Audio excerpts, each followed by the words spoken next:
Последняя засуха. Вот это вот. С этим костром у нас ушла засуха этот год. Мы его спалили. Вот этот костерчик огромный. Вот. Мы его спалили.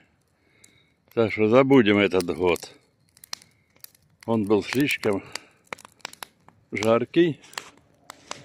Вот. Так что... Эй, там! Женщина, что вы там делаете? О, работаем? Ладно. Вот это она все скопала лопатой. Это не женщина, это какой-то трактор. Ужас, ужас. Это кошмар. И вот это она подпалила все и убежала. Ну, а я буду подбрасывать. Фух, вот и все.